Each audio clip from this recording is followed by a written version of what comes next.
This program is for discussion purpose only. Business Plus TV or any of our anchor does not bear any responsibility or liability towards the content.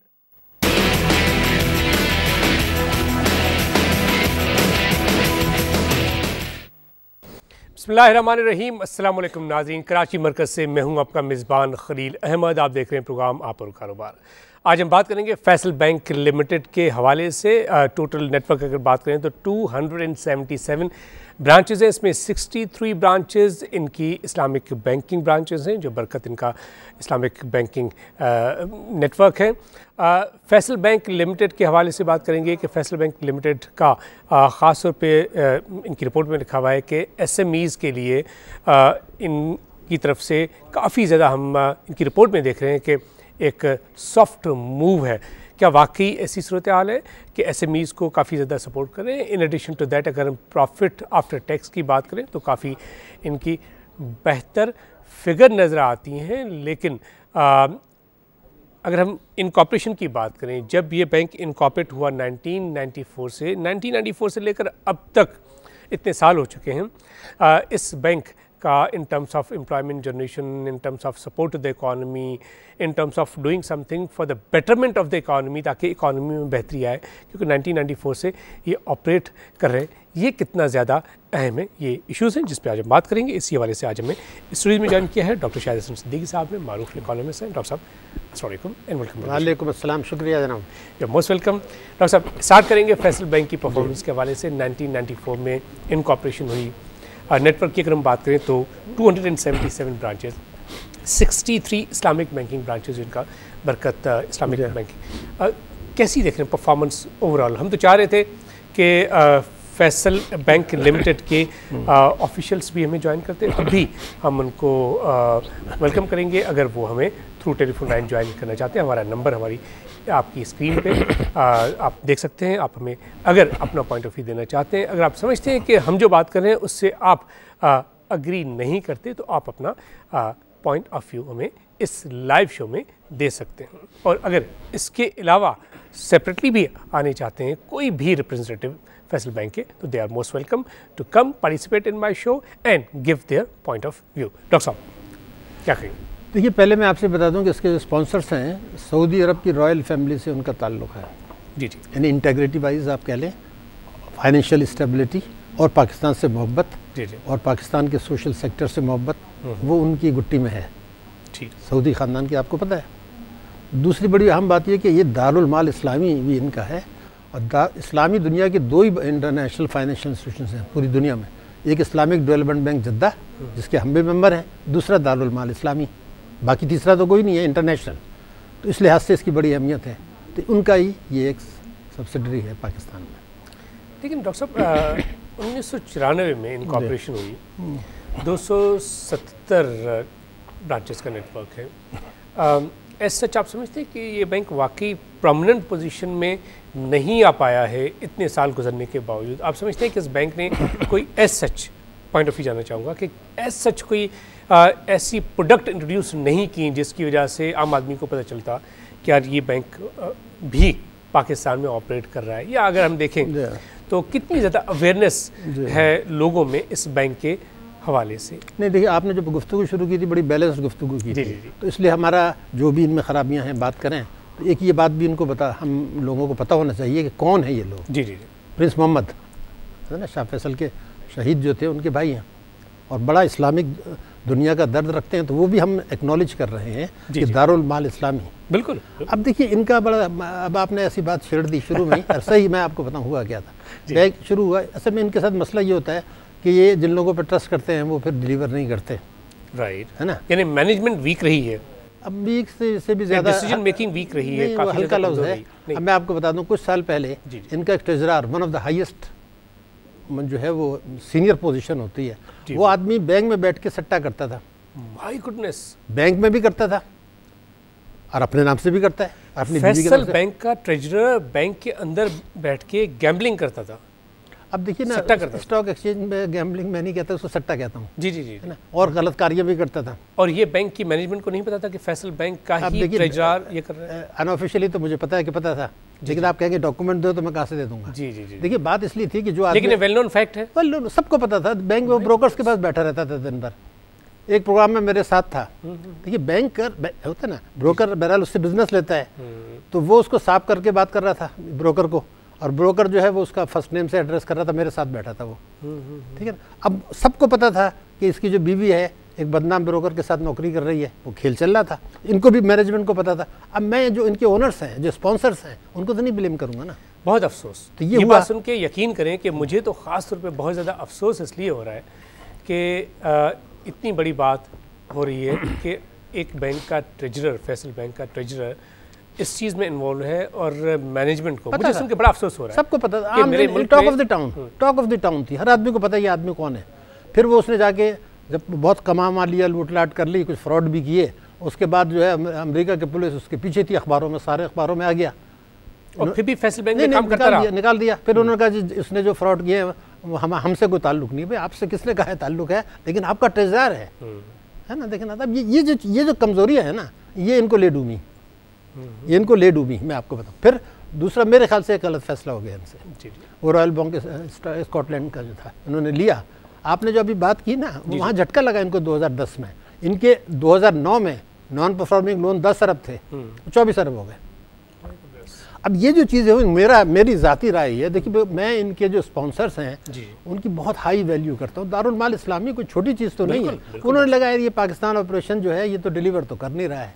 अब क्या वजह है, क्यों उनके पास ये है इतना सा, उनके लिहाज से उनके लिए कुछ भी नहीं है ना। सही बात है। तो अब वो ये लगे कि जी हमारा, इनका तो ऑथराइज कैपिटल ही इतना कम है कि अब ये मजीद ज़्यादा अपना बिजनेस ग्रो भी नहीं कर सकते, और वो फैसला नहीं कर पा रहे कि इनको यहाँ लगाना है कि, मतलब मैं ये कह रहा हूँ कि ग्रुप बहुत बड़ा है, उनकी सोशल सेक्टर बड़ा स्ट्रॉन्ग है, लेकिन मैनेजमेंट ठीक नहीं है। जो यहाँ पे लोग काम करें वो डिलीवर आप कह रहे हैं कि बिल्कुल नहीं कर पाए, उस वक्त भी नहीं कर पाए, और फिर ये जो RBS की जो अक्वायर किया उसको, ये एक गलत फैसला था मेरे ख्याल से। जब RBS दुनिया भर में ठीक तरीके से काम नहीं कर पा रही थी और हम देख रहे थे मसाइल थे। नहीं, मैं दूसरी बात कर रहा हूँ। उनकी जो पाकिस्तान ऑपरेशन थी वो फ्रॉड से भरपूर थी, यानी उन्होंने किसी को टेक ओवर किया था ना, वो बैलेंस शीट तबाह थी उनकी, रॉयल बैंक ऑफ स्कॉटलैंड। मेरे ख्याल से ये असेस नहीं कर पाए सही।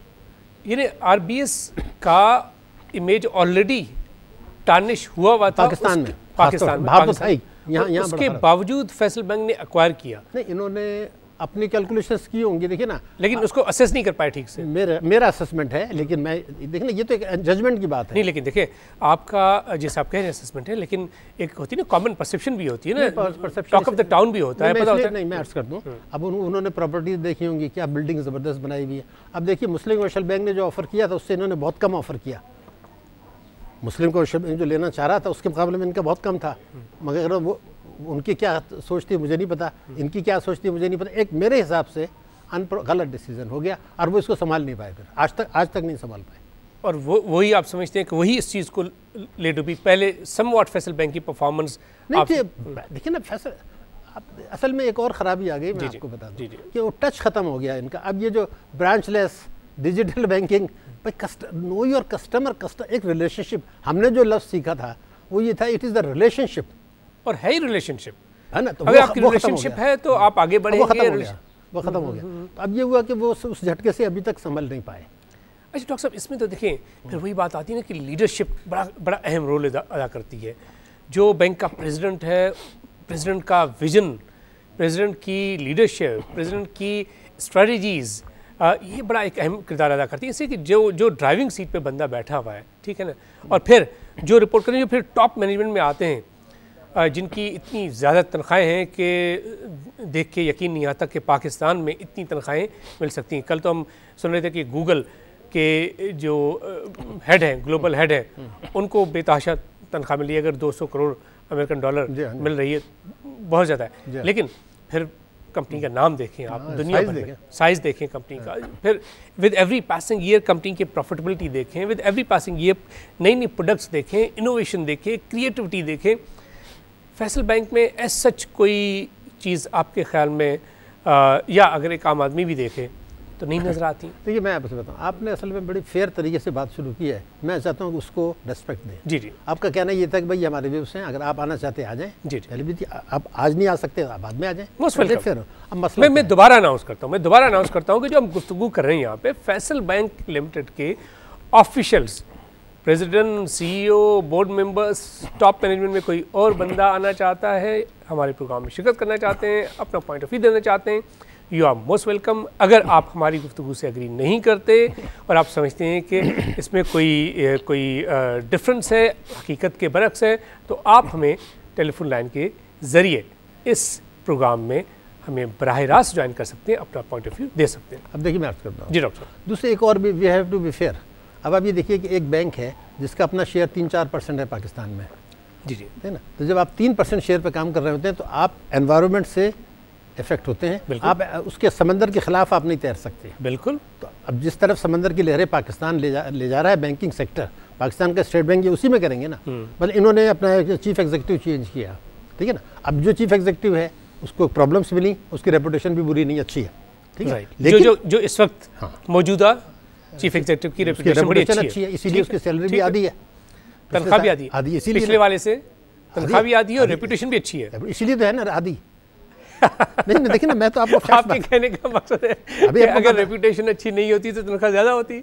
मैंने आपको बताया वो ट्रेजरार जो है वो तो तरक्की पे तरक्की कर रहा था। My goodness. अब देखिए ना आपके सामने तो तरक्की पे तरक्की कर रहा है और ब्रोकर उसको फर्स्ट नेम से एड्रेस कर रहा है, उसकी बीवी को उसने नौकरी दी हुई है, तो इनको नज़र नहीं आ रहा था कि उसकी बीवी कहाँ काम कर रही है और कौन से ब्रोकर। देखिए ना, ये तो मैंने आपसे कहा ना कि माशरे का ग्रुप का जो सोच है वो बहुत अच्छी है ना। अब ये अच्छा आदमी लेकर आ गए वो, लेकिन अब उसको एक इनहेरिटेड प्रॉब्लम मिली, सैलरी आपने आधी कर दी, प्रॉब्लम्स उसको मिली। अब मैं आपको बताऊँ हुआ 2014 मैंने ये देखा, मैं इसमें बताता हूँ कि ये जो बैंक है ये मीडियम साइज बैंक है, आपको भी पता है। बिल्कुल। 2013 में पाकिस्तान में इनका 10वां नंबर था एसेट्स के साथ, इन 9 बैंक इनसे बड़े थे, बाकी इनसे छोटे थे। आज से 3 साल पहले नहीं, 2 साल पहले 13 में, ठीक है। 14 में इनका जो है 13 हो गया, यानी 3 बैंक इनसे आगे निकल गए। अभी रिकॉर्ड में मतलब आगे जाने की बजाय ये बैंक पीछे जा रहा है, एसेट वाइज पीछे गया, एसेट वाइज पीछे जा रहा है। 2014 हालांकि आगे जाना चाहिए, मैनेजमेंट तो ये होती है ना, ज़्यादा आगे चले गए ना। मैंने देखिए ना ये क्यों कह रहे हैं, यही बात है ना डॉक्टर साहब कि जब कंपैरिजन करें, देखें मैं अगर आपको सुनता था तो मेरा तो बेसिकली ये होना चाहिए ना कि मैं इस तरह एनालिसिस करूं, इतनी मेरे पास नॉलेज हो कि जब मैं और डॉक्टर शाहिद हसन सिद्दीकी बैठे हों, ठीक है, डॉक्टर शाहिद हसन सिद्दीकी की बहुत नॉलेज है, अनडाउटेडली बहुत ज़्यादा नॉलेज है, और मैं उनको सुनता रहा हूँ, लेकिन मेरा तो ये एम होना चाहिए ना कि देखिए मैं इनको सुनता रहा हूँ, लेकिन मैं इतनी मेहनत करूँ, इतना बेहतर तरीके से काम करूँ कि अगर मैं और डॉक्टर शाहिद हसन सिद्दीकी साहब बैठे हों तो मेरा एनालिसिस लोगों को पसंद आए, तब बात होगी ना। अगर मैं सिर्फ इस चीज़ को एक्सेप्ट करके बैठ जाऊँ कि डॉक्टर साहब इज़ द बेस्ट और इम्पॉसिबल है डॉक्टर साहब को सरपास करना, तो फिर मैं कभी आगे नहीं बढ़ूँगा। मेरा तो होना चाहिए कि मैं ठीक है इंस्पिरेशन लूँ आपसे मैं सीखूँ, लेकिन कोशिश ये करनी चाहिए कि मैं आपसे आगे बढ़ूँ। जब ये बैंक 10वें नंबर पे था तो 10वें से तो 9वें, 8वें, 7वें पे आना चाहिए था। ये बैंक जो एसेट वाइज आप करें पीछे चला गया, तो इसमें कसूरवार मुमकिन है कि बोर्ड की पॉलिसी यही हो। अच्छा। अब देखिए ना पाकिस्तान में, मैंने आपसे बताया ना, देखिए आप याद करें, यूरोपियन बैंक्स थे यहाँ, थे बिल्कुल, कहाँ हैं? अमेरिकन बैंक्स थे, वो कहाँ हैं? सिटी बैंक ने अपने आप को श्रिंक कर लिया, bank of America, American express, कहाँ है वो बैंक? चले गए ना। बिल्कुल।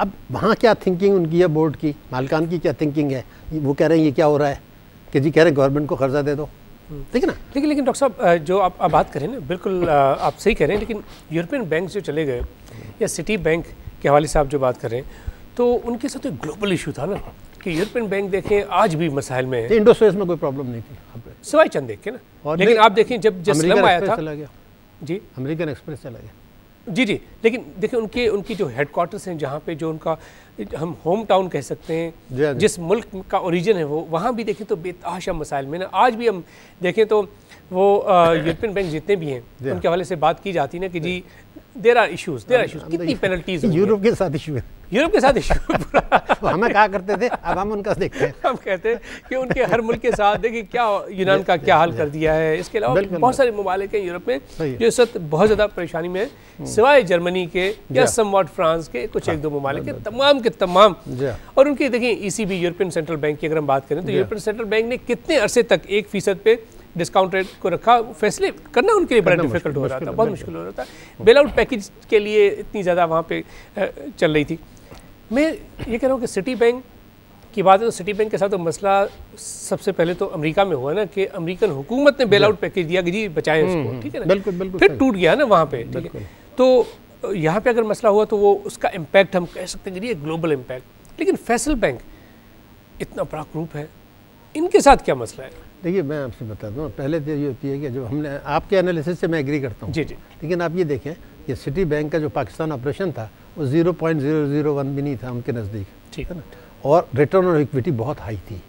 तो ये भी आप देखें कि जब हम यूरोप अमेरिका की बैंकों की बात करते हैं वहाँ हम लोग क्वार्टर पर हमने किया, वहाँ क्वार्टर% पे भी काम करते हैं, यहाँ पर 6% पे डिफरेंस पे काम करते हैं ना, तो यहाँ से कमाई बड़ी थी। लेकिन अब ज़रा सा मसला आ जाता है हमारे साथ। मसला क्या है मैं आपको बता दूँ। अब देखिए बैंक अल हबीब, अस्करी और स्टैंडर्ड चार्टर्ड, ये 3 बैंक इनसे 2013 में पीछे थे। 2014 में ये तीनों बैंक से आगे निकल गए, ये पीछे रह गए, ठीक है ना। अब उसमें ये जो गलत फैसले थे माजी के, उनका भी दखल है, ठीक है। अब लेकिन एक और है, जब इन्होंने देखा हम तो पीछे रह गए, तो इन्होंने क्या किया कि जो काम इन्होंने अब तक गलत नहीं किया तो शुरू कर दिया फैसल बैंक ने। मसलन मैं आपको बताऊँ, मैंने आपसे ये कहा था 2008 के बाद से इन्वेस्टमेंट बढ़ा बैंकों का और निजी शोबे को कर्जे कम हो गए।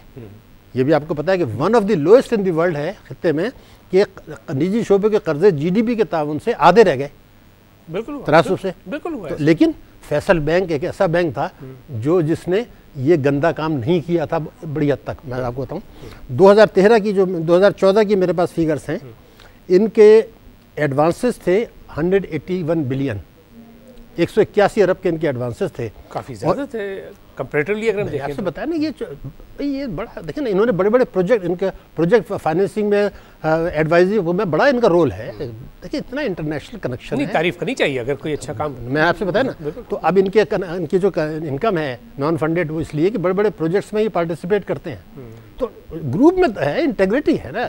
लेकिन अब क्या हुआ, जो मैं आपको नुक्ता बता रहा हूँ कि एडवांसेस थे 181 बिलियन और इनका ये प्राइवेट सेक्टर की क्रेडिट ऑफटेक की बात कर रहे हैं आप, टोटल एडवांसेस इनके, टोटल एडवांसेस, ठीक है। और इन्वेस्टमेंट था 155 बिलियन, यानी वो रेयर बैंक था जिसके एडवांसेस ज़्यादा थे निजी शोबे को और इन्वेस्टमेंट कम था, रेयर।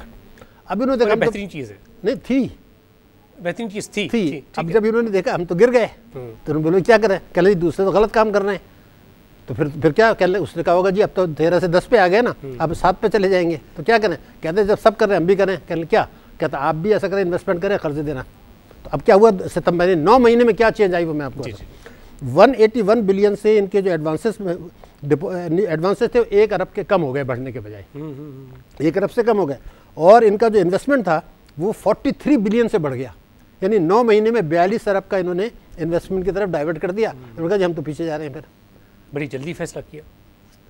मैं कहता हूँ रेजिस्ट कितने अरसे से कर रहे थे, ये भी तो आप देखें ना, ये रेजिस्ट कर रहे थे ना, बहुत अरसे से नहीं कर रहे थे, शायद बोर्ड नहीं मान रहा होगा कुछ और, लेकिन नहीं किया उन्होंने काम इतना। अब ये उन्होंने, नेशनल बैंक ने भी यही किया, वो भी गलत काम नहीं कर रहा था, उसने भी शुरू कर दिया एकदम बड़े स्केल पर, अगर जी गवर्नमेंट को तो हमने बेहतर के बजाय हम नीचे जा रहे हैं। अब ये किस एनवायरनमेंट काम कर रहे हैं मैं आपको बता दूँ, जी जी, थोड़ा सा ये I want to be fair, जी जी बिल्कुल, ये नीचे जा रहे हैं, हम भी मानते हैं इनके एडवांसेस भी खराब हैं, इनको स्टेट बैंक ने सपोर्ट किया है। फैसल बैंक यानी 2 से 3 साल की अगर हम देखें तो एक तो रैंकिंग में नीचे गया है, दूसरा इन टर्म्स ऑफ परफॉर्मेंस हम कहें कि एडवांसेस उसमें नीचे गया है, advances to the private sector credit. ये 9 महीने का खासतौर से मैंने आपको बताया, लेकिन मसला क्या है कि इनका प्रॉफिट जो आपने अभी तारीफ की सही है, लेकिन उसमें स्टेट बैंक को क्रेडिट दें, उन्होंने इनको कंसेशन दे दिए।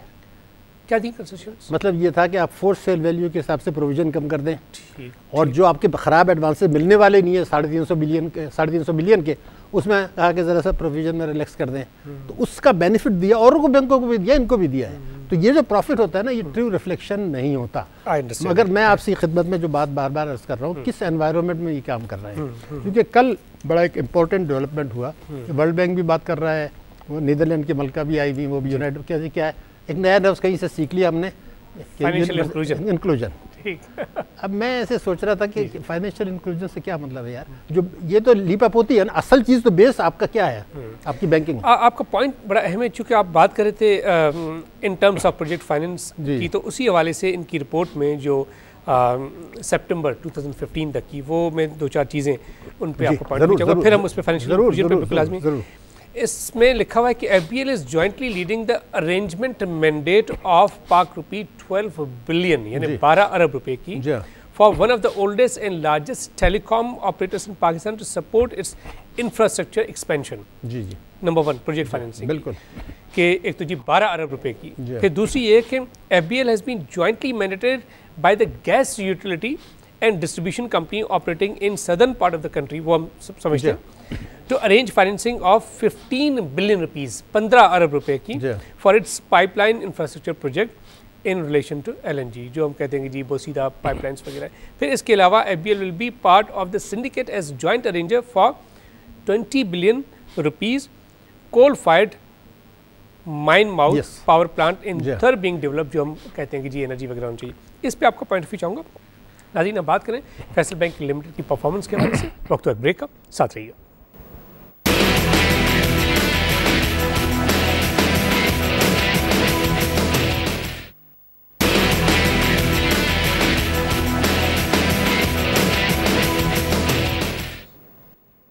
वेलकम बैक नाज़रीन। बात करें फैसल बैंक लिमिटेड की परफॉर्मेंस के हवाले से। डॉक्टर साहब, एक तो हम बात कर रहे थे कि जो इनके प्रोजेक्ट फाइनेंसिंग है उस पर अगर अपना पॉइंट ऑफ व्यू दे दें, और इन एडिशन टू दैट अगर हम बात करें तो ये बैंक के प्रॉफिट आफ्टर टैक्स की जो फिगर है सितंबर 30, 2015 की, वो है 3,362 मिलियन पाकिस्तानी रुपए, जो ये कह रहे हैं कि जी 137% हायर है कॉरेस्पॉन्डिंग पीरियड से। काफ़ी प्रॉफिट। देखिए, दो तीन चीज़ें हैं। इनकी ग्रुप की इनकी जो कैपेसिटी है बहुत ज़्यादा है, और ये फाइनेंसिंग के अलावा एडवाइजरी कैपेसिटी में भी इनका बड़ा रोल है। तो अच्छी खासी इनकम इनकी वहाँ से जनरेट हो रही है। वही मैंने बताया ना, कैपेसिटी तो है, इसमें कोई दो राय नहीं है। लेकिन जैसे मैंने आपसे कहा ना कि प्रॉफिट में इसमें दो तीन चीज़ें हैं। अगर आप इस 9 मंथ्स का देखें जो हमारा अंडर डिस्कशन है, तो 2014 में 3.6 बिलियन था एक साल में, अब जो है ये 5.6 से 2 अरब बढ़ गए। लेकिन उन्होंने खुद ही क्लैरिफाई कर दिया कि स्टेट बैंक ने इनके कुछ 350 मिलियन के कुछ एडवांसेस हैं, कुछ दूसरे टर्म फाइनेंस हैं, उसमें स्टेट बैंक ने इनको फोर्स वैल्यू का और प्रोविजंस का कुछ बेनिफिट दिया है। अगर वो ना होता तो खुद ही एडमिट कर रहे हैं कि उसमें सिग्निफिकेंट रिडक्शन हो जाता। तो एक तो चीज़, लेकिन ये फिगर इतनी सेटिस्फैक्ट्री नहीं है अभी भी, इसलिए कि वो डिपॉजिटर को दे नहीं रहे हैं कुछ। अब क्यों नहीं दे रहे हैं, अब खेल क्या हो रहा है वो मैं आपको बता दूँ कि अभी हमने दो बातें की, फाइनेंशियल इंक्लूजन की बात आई थी, वो मैं थोड़ा सा बता दूँ। वर्ल्ड बैंक ने हमें कर्जा दिया 97 में, जी, और ये कहा कि जी बैंकिंग सेक्टर की इस्लाहात, उसका आज तक ढंढोरा है कि वो जो कामयाबी हुई तारीखी, वो तारीखी कामयाबी हुई, उसके बाद कर्जे के बाद जो रिफॉर्म्स आई, और उसी के बाद कहा जी अब निचकारी कितनी ज़बरदस्त सक्सेसफुल है, ये सब ज़बरदस्त चल रहा है। मैं जो स्टेट बैंक की फिगर्स हैं वो बता दूँ तो कौम कहेगी कि हमारे यहाँ पाकिस्तान में चार्टर्ड अकाउंटेंट्स, एनालिस्ट, टॉप के स्टेट बैंक वो फिगर्स के बजाय परसेप्शन पे चलता है या फिगर्स पे चलते हैं, ये फैसला आज हो जाना चाहिए। जी, क्योंकि प्राइवेटाइजेशन की सपोर्ट में भी यही कहा जा रहा है, और रिफॉर्म्स भी जो आजकल ये फाइनेंशियल इंक्लूजन का ड्रामा है, तो वो उसको भी यही होना चाहिए कि वो ज़मीनी हक़ाइक़ से उल्टा तो नहीं है कहीं। वो क्या है मैं आपको बता दूँ। या फाइनेंशियल इंक्लूजन पे वाकई बहुत ज़्यादा बात होती है। मैं जहाँ भी जिस भी सेमिनार कॉन्फ्रेंस में गया हूँ, अक्सर ये बात होती है कि जी हमें फाइनेंशियल इंक्लूजन की तरफ जाना चाहिए। फिर खासतौर पे जो माइक्रो फाइनेंस बैंक्स हैं, ये कहते हैं जी एक्चुअली हम ये काम कर रहे हैं कि हम फाइनेंशियल इंक्लूजन की तरफ जा रहे हैं। कन्वेंशनल बैंक जो बड़े बैंक हैं वो ऐसा काम नहीं कर पाए हम। तो वाकई फाइनेंशियल इंक्लूजन हो रहा है पाकिस्तान में, और ये एक्चुअली है क्या चीज़? हमें पता है जो इकोनॉमिक टर्मिनोलॉजी वो तो हमें पता है कि फाइनेंशियल इंक्लूजन क्या होती है, लेकिन एक्चुअली पाकिस्तान में क्या, वो तो मुझे भी नहीं पता है। मुझे ये पता है कि असल हक़ाइक़ जो हैं, असल प्रॉब्लम जो हैं, उनको पर्दा डालने के लिए वक्तन फ़वक्तन कुछ चीज़ें आती हैं पाकिस्तान में, ठीक है ना। अब मैं उसको क्यों कह रहा हूँ कि जिस मुल्क में इकनॉमी डॉक्यूमेंट नहीं है, ठीक है ना, जिस मुल्क में कैश ट्रांजैक्शंस को एनकरेज किया जा रहा है, जिस मुल्क में ये आज तक भी कैश को, जिसमें 1000 का नोट आ गया, 5000 के नोट आ गए, ठीक है ना, और लोग कैश ट्रांजैक्शन कर रहे हैं, और अगर कोई कहे कि जी विद होल्डिंग टैक्स दे दो, तो वो कहता है जी मैं तो ये करता नहीं, मैं तो स्ट्राइक पे जा रहा हूँ। तो हुकूमत कहती है अच्छा जी, तो हम कहते हैं जी 2018 तक ऑडिट नहीं होगा। तो जब आप इकनॉमी डॉक्यूमेंट नहीं है, ना करना चाहते हैं, ना ऑडिट करना चाहते हैं, तो काहे का इंक्लूजन की बात कर रहे हैं पहले तो असल क्या है उसको हटाना। मैं आपको बताऊँ मैं क्यों कह रहा हूँ, उसकी मैं सबूत पेश करना चाहता हूँ ना। 97 में कर्जा लिया, और इस्लाह की बैंकिंग सेक्टर की जो कहते हैं तारीखी कामयाबी हो गई, आज तक सब कह रहे हैं। अब जो स्टेट बैंक की फिगर है वो कुछ और कहती हैं। स्टेट बैंक जो तारीफ़ें करता है, एनालिस्ट तारीफ़ें करते हैं, प्लानिंग कमीशन तारीफ़ करता है, मिनिस्ट्री ऑफ फाइनेंस की इस रिफॉर्म से पाकिस्तान में तब्दीली ज़बरदस्त आ गई। क्या है वो मैं बता दूँ। 4 बड़े बैंक थे उस वक्त, उन 4 बड़े बैंकों ने 96 से 2006 10 साल में क्या हुआ वो मैं आपको बता दूं। इसके बाद 1858 ब्रांचेस बंद हो गई, 1858 ब्रांचेस इन्होंने बंद कर दी, खासतौर से देही इलाकों में, जिसको आज आप फाइनेंशियल इंक्लूजन कर रहे हैं। तो आप तो किसान तक पहुंचना चाहते हैं, आप तो गरीब आदमी तक। तो ये जो 1858 ब्रांचेस बंद की थी, ये क्या चंडीगढ़ रोड पे की थी? ये किसने कराई थी? वर्ल्ड बैंक की पॉलिसी के तहत नहीं थी, ये स्टेट बैंक ने नहीं की थी, बैंकों के बोर्ड ने नहीं की थी। 1858 ब्रांचेस बंद की और जनाब सिर्फ चार बैंकों ने, और 42,000 लोगों को फारिग कर दिया, स्टाफ को चले जाओ। तो 28% ब्रांचेस बंद कर दी, 46% अमले को फारिग कर दिया। और आज एक दूसरी कहानी सुना रहे हैं। तो वो क्या था और ये क्या है? क्या ये साहब जो उस वक्त गवर्नर थे, ये वर्ल्ड जिस वक्त गवर्नर का अपॉइंटमेंट हुआ आलमी बैंक की मुलाजमत में नहीं थे, वहाँ से कर्जा नहीं लेके आए इस काम के लिए? इस काम के लिए लाए थे कि अमले को फारिग करने के लिए आपने कर्जा लिया और 1858 ब्रांचेस बंद कर दिए। बोले आप कौन साहब थे गवर्नर उस वक्त? मोहतरम डॉक्टर इशरत हुसैन, जो आज तक मतलब ये था कि अब 80 की फिगर में जा रहे हैं, मगर एज स्ट्रॉन्ग एज एवर उनको मिल रहा है।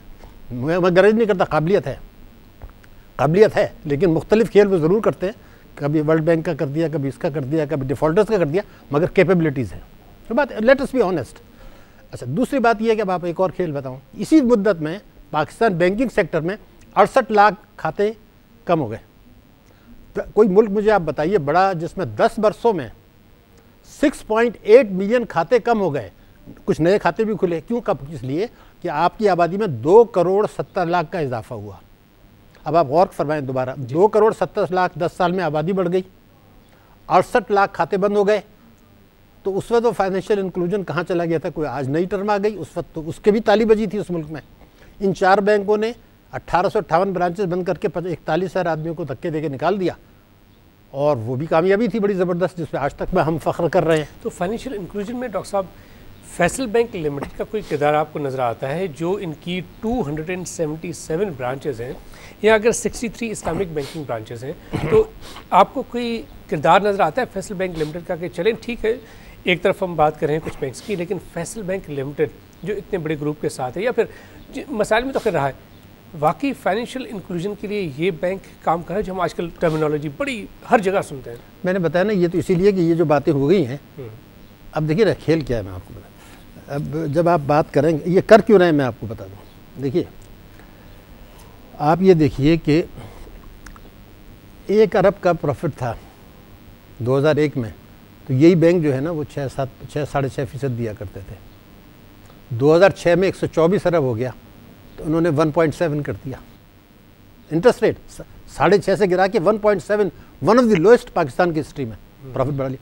आज 2014 में 247 अरब हो गया, आज रेट है आपका 4%। 2016 में अब शायद मेरे ख्याल से 2.25 और 3 के करीब 300 अरब हो सकता है आपका प्रॉफिट, उनको 4% मिल रहा है। तो इस इशू को साइड ट्रैक करना है, क्योंकि आप देखें ना, कस्टमर के साथ आप ताल्लुक़ रखना नहीं चाहते।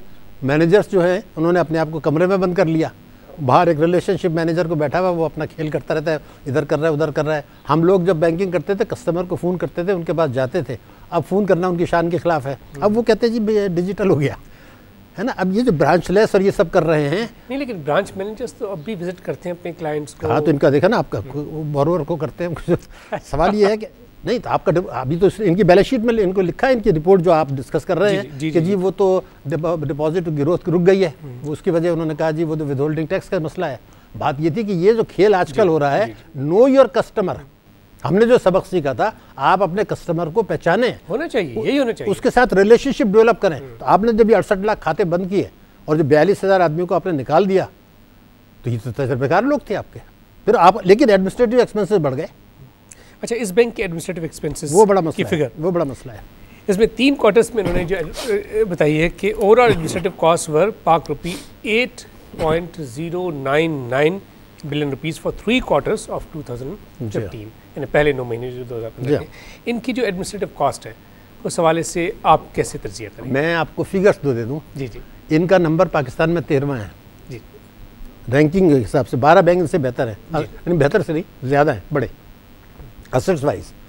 इनका स्टाफ का जो एक्सपेंडिचर पर स्टाफ है, स्टाफ कॉस्ट, वो सेकंड हाईएस्ट है मीडियम साइज बैंक्स में, सेकंड हाईएस्ट है। मतलब मैं तो चाहता हूँ इससे ज़्यादा मिले सबको, जी जी जी, लेकिन ज़रा सा डिपॉजिटर को क्रश करके ना करें। Why it is second highest. बिल्कुल। अब दूसरा जो आपने कहा तो मैं आपको कस्टमर को बेनिफिट पहुंचाएं आप? नहीं, कस्टमर तो ज़रूरत नहीं है हमें। अच्छा, जरूरत नहीं है, क्या जरूरत है? देखिए स्टेट बैंक से हमें पैसे देता है, वो आप गवर्नमेंट को दे दें वहाँ से लेके, जरूर डिपॉजिट क्या है, ये बातें करते रहते हैं ना, कहेंगे यार स्मॉल माइंड्स हैं ये। क्योंकि देखिए ना डिपॉजिटर्स की तादाद हम बढ़ा नहीं पाए। हम 1947 से लेकर अब तक अगर देखें तो वही हम 25 मिलियन। नहीं, अब खेल दूसरा हो रहा है। नहीं, अब वही तो कर रहे हैं जी जी कि यार ऐसा करो, तुम जल्दी जल्दी अकाउंट खोलो, आसान सफ़ा कर दिया, और अब वो नहीं बढ़ने शुरू हो गए। अब ये देखिए टैक्स एमनेस्टी आई ना, जी जी, तो उसका मकसद क्या था? उसका टैक्स नहीं बढ़ाना, उसका मकसद नंबर बढ़े, यहाँ भी नंबर बढ़ेगा, बढ़ जाएगा। मैं एक अनाउंसमेंट दोबारा करना चाहता हूँ कि हमारा नंबर आपकी टीवी स्क्रीन पर आपके मॉनिटर पे नज़र आ रहा होगा। आप अगर अपना पॉइंट ऑफ व्यू देना चाहते हैं फैसल बैंक लिमिटेड के रिप्रेजेंटेटिव, तो यू आर मोस्ट वेलकम। यहाँ से भी मैंने प्रोड्यूसर को कह दिया है कि वो आपको कांटेक्ट करें, लेकिन ऐसे आपसे कोई कांटेक्ट नहीं हो पा रहा। अगर हमारी इस गुफ्तगू से आप अग्री नहीं करते तो you are most welcome to give your point of view in this programme, या फिर इस प्रोग्राम के बाद भी अगर हमें ज्वाइन करना चाहते हैं, सेपरेटली आना चाहते हैं, तो वी वुड वेलकम यू। जी डॉक्टर साहब, मैं आपसे यह कर रहा था कि अब कस्टमर का वो ख़त्म हो चुका है। अब देखिए वैसे भी वो खुद ही कह रहे हैं अब तो डिजिटल करना है सब कुछ ना, ब्रांचलेस करनी है, एटीएम में चले जाएं, वहाँ चले जाएं, बात करने की ज़रूरत ही नहीं है। जब पहले जाके खैरियत पूछते थे, कहते थे आप लाइए ना कुछ किसी से इंट्रोड्यूस करें, मतलब अपना प्रॉफिट नहीं था। मैं जब 5 रुपए के लिए खुशामद करता था, मैं आपसे कह रहा हूँ 5 रुपए के लिए हम खुशामद करते थे, वो प्रोफेशनलिज्म था डॉक्टर साहब, प्रोफेशनल मुल्क के लिए काम करना है ना। अब आपने जब 68 लाख खाते बंद किए, किसी के दिल में दर्द हुआ पाकिस्तान में? स्टेट बैंक ने सोचा क्या? वो तो तालियां बजा रहे हैं ना आज तक कि जी वो फाइनेंशियल, अब आपने फाइनेंशियल इंक्लूजन इसलिए शुरू किया कि ये चीज़ें ना आएँ। अब ये 2-4 साल इसमें निकल जाएंगे, नंबर ऑफ अकाउंट बढ़ गए, फिर यहाँ प्रोग्राम शुरू हो जाएंगे, जी देखिए नंबर ऑफ अकाउंट तो बढ़ गए हमारे, अरे बढ़ने शुरू हो गए बहुत ज़्यादा तेज़ी से। एक तो ये खेल है, मगर जो आपने बात की थी वो मैं उसको पूरा कर लूँ।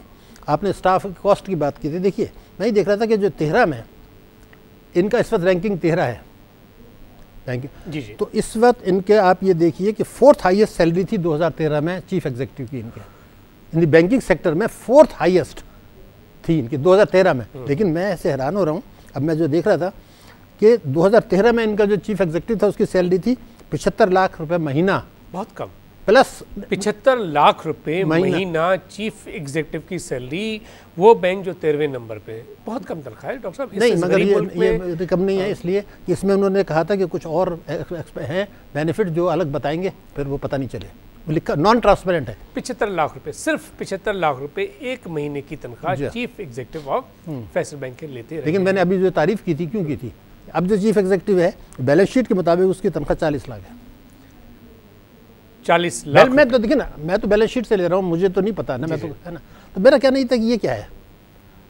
सवाल ये पैदा होता है कि जब क्या चाहते क्या है। बिल्कुल बिल्कुल। अब लेकिन ये 40 लाख भी सही नहीं है और वो 75 लाख भी सही नहीं है, इसलिए कि ऑडिटर्स का एक रोल है कि बैलेंस शीट ट्रांसपेरेंट हो। अब उसमें लिखते हैं कुछ और फ्रेंच बेनिफिट्स हैं जो अलग दिए गए, वो अलग जो है वो बताए नहीं, फिर तो ये और क्या बैलेंस शीट है हमारी। तो मेरा कहना ये था कि हमारा कल्चर का मसला है। पहले मैं 2-3 बातें बता दूं। पाकिस्तान के बैंकर्स कॉम्पिटेंट हैं अनडाउटेडली, दुनिया भर में माने जाते हैं, कोई शुबा नहीं। मैंने एक ज़माने में देखा था कि मेरे पास कुछ लोग थे कोई 30 नेशनलिटी के यूरोप में, और मैंने उनसे कहा कि बुरा माने नहीं, because I am the boss, मैं आपको कह रहा हूँ कि पाकिस्तानी आप सबसे बेहतर है। वाकई है बेहतर, इमरान रहमान का हिस्सा था ना। लेकिन अब क्या है कि उन्होंने कॉम्पिटेंस है, लेकिन जब अब कल्चर ही चेंज हो जाएगा कि जी गवर्नमेंट को नॉन परफॉर्मिंग प्रोविजन कर लो, फोर्स वैल्यू की, स्टेट बैंक कहता है रिलैक्सेशन दे दो, ऑडिटर बैलेंस शीट साइन कर रहा है, आना तो टक टक टक टक, गवर्नमेंट को कर्जे दो या पेंसिल लगाए, ये क्या है? देखिए ना, तो ये कल्चर को बदलने की ज़रूरत है। बिल्कुल, यही लोग डिलीवर करेंगे। ये देखिए 300 अरब का अगर डिपॉजिट हो जाता है और 4% आप बोरोर को दे रहे हैं, उस डिपॉजिटर को दे रहे हैं, तो वो क्यों सेव करेगा, एक सवाल है। है ना? तो आप चाहते बैंक, देखिए अब ये फाइनेंशियल इंक्लूजन पे जो मुझे एतराज़ है वो ये है कि आप ये चाहते हैं इकनॉमी डॉक्यूमेंट ना हो, कैश ट्रांजैक्शन होती रहे, 111 सबसेक्शन 4 के तहत जो चोरी का पैसा रेगुलराइज होता रहे, लोग 5-5 हज़ार के नोट के थ्रू डील करते रहें, प्राइस बैंड के थ्रू डील करते रहें। नहीं, लेकिन डॉक्टर साहब जब फाइनेंशियल इंक्लूजन के ज़रिए लोग ट्रांजैक्शन करेंगे ऑनलाइन, तो वो तो डिजिटल जब टेक्नोलॉजी को इस्तेमाल करेंगे तो वो तो डायरेक्टली डेटा रिकॉर्ड हो जाएगा। और खुदा के लिए मेरे हाल पे आप रहम करें। अच्छा देखिए, मैं बताऊँ कि एक माइक्रो फाइनेंस बैंक है जो ये कहता है कि मैं 1 मिनट के अंदर एक अकाउंट खोलता हूँ। एक वक्त था कि जाएँ फॉर्म फिल करें सारी चीज़ें, तो जब 1 मिनट के अंदर अकाउंट खुलेगा थ्रू डिजिटल टेक्नोलॉजी तो इंक्लूजन तो होगी। देखिए बात ये है कि माइक्रो फाइनेंस का साइज़ कितना है ज़रा देख लें। अब मैं दूसरे आपको पता, देखिए अब आप ज़रा फिगर देख लें, ज़रा तवज्जो देनी पड़ेगी आपको। जी 20 करोड़ की आबादी का मुल्क है, हम फ़ख्र करते हैं छठा मुल्क है, इसमें तो कोई इतना कमी नहीं है ना, छठा मुल्क है ना। बिल्कुल है। आपके 3 करोड़ से ज़्यादा खातेदार है, ये भी सही है। हाँ, अराउंड। अच्छा, अब सवाल ये है कि लेकिन अब जून 15 में ये 41 बिलियन के हो गए। मैंने बताया ना वो शुरू हो गया बढ़ने, लेकिन है क्या। लेकिन जो परेशानी मैं वो बता दूं आपको, 2 परेशानी की बात। आपके जो टोटल बोरोवर्स हैं वो 32 लाख हैं। ठीक। ये भी इतनी परेशानी नहीं है। अगली परेशानी जी 20 करोड़ 4 करोड़ की अकाउंट्स और 27,000 अकाउंट्स, 27,000 उन्होंने जनाब 3,600 अरब के कर्जे लिए हुए हैं, जो कि 81% है पूरे बैंकिंग सेक्टर के। इसमें माइक्रो फाइनेंस भी है, इन बैंकों, कमर्शियल बैंक्स की, शेड्यूल बैंक्स की मैं बात कर रहा हूँ। तो आप ये बताइए, माइक्रो फाइनेंस, फिर आप SMEs, क्या क्या टेक्नोलॉजी निकालते रहते हैं। अरे भाई 27,000 आदमियों को आपने 81% दिए, टोटल कर्जे थे 4,400 बिलियन, उसमें से आपने 3600 बिलियन तो 27,000 को दे दिए। अब बाकी इतना सा बचा, इसमें जो है ना वो पेंदे में जो दूध डाल देते हैं उसमें आप झगड़ा कर रहे हैं। तो मेरा कहना ये चेंज नहीं होगा तो फाइनेंशियल इंक्लूजन क्या, आपके अकाउंट्स जो है ना 27% आपका होता था कर्जे पहले GDP के, अब वो 13 रह गए। पहले तो वो ठीक करें तो ये सप्लीमेंट करें। अब आप चाहते हैं फूल पत्ती हो, असल चीज़ गायब हो जाए। तो ये जो खेल हो रहा है ना, मेरा ये है ना, मुल्क मेरा है, मुल्क आपका है, तो हमें तो ये देखना है कि ये क्या हो रहा है। बिल्कुल, ये जो आप we must take the decision for the betterment of the country और of course for the economy also। मईशत की बेहतरी के लिए हमें डिसीजन लेने चाहिए। एडमिनिस्ट्रेटिव कॉस्ट को कम अगर करेंगे बैंक्स, खासतौर पर फेडरल बैंक की अगर हम बात करें, एडमिनिस्ट्रेटिव देखिए 13वें नंबर पे है। इनको आप समझते हैं कि अपनी जो एडमिनिस्ट्रेटिव कॉस्ट है उस पर बहुत ज़्यादा काम करने की ज़रूरत है। ये नहीं कि लोगों को तनख्वाही ना दें, लेकिन कोशिश करें कि अपने एडमिनिस्ट्रेटिव कॉस्ट को कम करें, ताकि जो डिपॉजिटर है, जो आपके पास पैसा रख रहा है, उसके लिए कोई स्ट्रेटजी बन सके या बनानी चाहिए इनको, और उनको ज़्यादा बेनिफिट पहुंचाना चाहिए, ताकि नंबर ऑफ़ अकाउंट्स में इजाफा हो, और जो फाइनेंशियल इंक्लूजन की बात करें, प्रोजेक्ट फाइनेंसिंग की बात करें, उसमें इजाफा हो। देखिए मोहतरम, ज़रा सा गौर करना पड़ेगा। मैं ये चाहता हूँ कि हम इशू हमारा क्या है। इशू ये है कि 605 अरब के आपके स्टक-अप एडवांसेज हैं, 605 अरब बैंकिंग सेक्टर में। अगर उसको 12% लगाएं तो 70 अरब रुपये हो जाता है। और वो तो 70 अरब है ना। मैं आपको लिख के दे सकता हूँ स्टैम्प पेपर पर कि इन 600 में से 450 अरब तो आपको आने ही नहीं है, ख़त्म, लॉस है। हमें उस पर, मुझे किसी को भी परेशानी नहीं है, कहते हैं जी अल्हम्दुलिल्लाह। लेकिन अब एक आदमी है जिसने कि प्रोफेशनल कैपेबिलिटीज़ ली हैं, वो बैंक में काम कर रहा है, मैं उसकी गरज नहीं करना चाहता सैलरी को, क्योंकि किसी वक्त लेकिन अगर सब चीज़ें ठीक हो रही हों तो अगर वो ले रहा है लेने दें। उसको ये कहें कि देखिए जो 605 अरब है ना, इसको आधे, ये 400 अरब का मैं लॉस कह रहा हूँ कि ये 450 अरब गए, इसको कम कर दे और उसको ज़्यादा तनख्वाह दे दें, मैं बहुत खुश हूँ। लेकिन हमारी प्रायोरिटीज़ क्या हैं, मतलब अपनी कॉस्ट बेनिफिट एनालिसिस कर वो नहीं हो रही ना। मतलब ये कि प्रायोरिटीज़ नहीं है। अब देखिए डिफेंस को बजट को हर वक्त के जी डिफेंस बजट, अरे भाई तो करप्शन का बजट तो उससे 4 गुना ज़्यादा है लॉसेस का, तो हम अपनी प्रायोरिटीज़ को शिफ्ट कर देते हैं। ज़रूर अब इसमें मैं जब अगर होता तो मैं इन कहता कि तनख्वाह के अलावा जो इनके शाना अखराजात हैं, जो गैर ज़रूरी ये चीज़ें, उनको आप ज़रा कट कर दें। ये बेचारे कर रहे हैं, यह नहीं होगा तो बाहर चले जाएंगे, इनको मिल जाएगी दुनिया में। हमारे बैंकर्स अच्छे हैं, मैं आपको ना मैं चीफ एग्जीक्यूटिव को बुरा कह रहा हूँ, पोलिटिसाइज हो जाए वो एक अलग चीज़ है। दे आर कॉम्पिटेंट और मार्केट वैल्यू है उनकी, बाहर जा रहे हैं, अच्छा काम कर रहे हैं, तो इनको एनकरेज करें। इनसे कहें कि जी दूसरे खर्चे कम करने, अगर वो 450 अरब में अपना किरदार अदा कर दें और मुल्क के कानून उनको सपोर्ट करें, स्टेट बैंक करें, बेशक ज़्यादा ले लें, नो प्रॉब्लम, है ना। तो हमें अपनी सोच को सही करना है इस मुल्क के मुफाद में। लेकिन हमारा जो कल्चर है बेसिकली, स्टेट बैंक का कह लें, मिनिस्ट्री ऑफ फाइनेंस का कह लें, मुल्क का कल्चर कह दें, नैब का कल्चर कह दें, ये कल्चर में ख़राबी आ गई है। और वो आप लोगों को एजुकेट करेंगे तो बड़ा आपका कौमी खिदमत होगी। नहीं, बिल्कुल बिल्कुल हमें करना भी चाहिए। डॉक्टर साहब, बरकत इस्लामिक बैंकिंग इनका अगर हम 63 ब्रांचेस की बात करें तो आप समझते हैं कि in the days to come Faysal bank limited का शायद मूव ये होगा कि कन्वेंशनल बैंक से 100% शिफ्ट होके इस्लामिक बैंकिंग की तरफ आ जाए? ये बड़ा फैसला इन्होंने किया था, 3 साल का कहा था, 2 से 3 साल, आधा पीरियड हो गया। अगर 3 साल मांगे तो आधा हो गया, अगर 2 साल मांगे तो 3/4 हो गया। तो कोई बहुत ज़्यादा मुझे नहीं पता अंदर खाना का क्या मेहनत हो रही है क्या नहीं हो रही। एक तो ये बुनियादी चीज़ ये है कि वो शायद 3 साल या 2 साल में ये नहीं कर पाएंगे। लेकिन दूसरी बात ये थी कि असल में टू बी वेरी फ्रैंक, जब ये कन्वर्जन की बात करते हैं थोड़ी सी कराहत होती है। कन्वर्जन का क्या मतलब होता है कि भाई वो जो खराबियाँ हैं वो हैं, उसी को कहो ला इलाहा इल्लल्लाह मुहम्मदुर रसूलुल्लाह। इस्लामिक देखिए, मैं आपसे फिर कहूँगा कि कुफ्र और शिर्क के बाद जी सबसे बड़ा गुनाह सूद है। तो क्या सिर्फ ये यूँ कन्वर्ट करना कि जी उसका नाम बदल दिया, नाक पकड़ ली, इतनी बड़ी तब्दीली नहीं आएगी। असल वही चीज़ है जो इस्लाम कहता है, वो कहता है मुशारका नहीं हो रहा, मुराबा, डिमिनिशिंग, इजारा, पता नहीं क्या सुकूक, क्या सलूक कर रहे हैं उसके साथ, ये चीज़ें है नहीं असल में। आप अगर ये वो कन्वर्जन से हो ही नहीं सकता, ठीक है, कन्वर्जन से आप इंटरेस्ट फ्री शायद कुछ कर लें, इस्लामिक बैंकिंग कन्वर्जन से नहीं हो सकती। वो ये बिला सूदी बैंकारी आप उसको कह दें, मैं आपको पूरी जिम्मेदारी से कह रहा हूँ, ये इस्लामिक बैंकिंग नहीं है, इसको कहना गलत है। जो साहब इस पर डिस्कस करना चाहते हैं, ये शायद बिला सूदी बैंकारी हो अगर इसमें सूद ना आए, जो कि फ़िलहाल आ जाता है, लेकिन अगर उसको हटा दिया जाए तो इस्लामिक बैंकिंग तो है ही नहीं। अब इसलिए देखिए, मैं एक आम पाकिस्तानी कल को ये सवाल करूंगा कि भाई इस्लामिक बैंकिंग कन्वर्ट हो गई तो इसमें और सूदी बैंकों में क्या फ़र्क है, बता दो दे मुझे। कहेंगे उन्होंने भी 4% दिया, इन्होंने भी 4% दिया। तो ये सवाल पैदा होगा। तो क्वालिटी की तरफ जाएं, क्वांटिटी को ना करें। मगर अगर ये सही कर लेते हैं, बहुत बड़ा कारनामा होगा इनका, लेकिन मेरे ख्याल से 3 साल में नहीं होगा। अराउंड कितना आप समझते हैं, कोई 5-10 साल में? नहीं, 10 तो बहुत ज़्यादा है। अगर ये करना चाहें तो 10 से जल्दी कर लेंगे, लेकिन वो उसका रिजल्ट, नतीजा क्या निकलेगा? मतलब मैंने अगर वही 4 देना है तो फिर या तो ये हो कि भाई मुनाफा बढ़ा। अब मैंने जैसे आपने कहा कि 124 अरब था तो 1.7 दिया, जब 1 अरब था तो 7% दिया, और जब 300 हो गया तो 4 दिया। अगर यही करना है, यही इस्लामी बैंक कर रहे हैं, तो फिर उससे वो बात बनेगी नहीं। I understand. Well, Dr. Saab, it was really great having you on the show. Thank you so much for your time. Thank you. Well, नाज़रीन, हम दोबारा इनवाइट करते हैं फैसल बैंक लिमिटेड के ऑफिशियल्स को। आज तो उनसे कांटेक्ट नहीं हो पाया, ना ही उन्होंने हमें ज्वाइन किया, लेकिन अगर वो हमारे स्टूडियोज़ में आके अपना पॉइंट ऑफ व्यू देना चाहते हैं, जो बातें हमने की हैं उन बातों से वो अग्री नहीं करते, तो they are most welcome to participate in my show, या बिजनेस प्लस टीवी के किसी और शो में आना चाहते हैं तो मोस्ट वेलकम। अब तक लेता ही अपने मेज़बान खलील अहमद और हमारी पूरी प्रोडक्शन टीम को इजाज़त दीजिए। अल्लाह हाफ़िज़।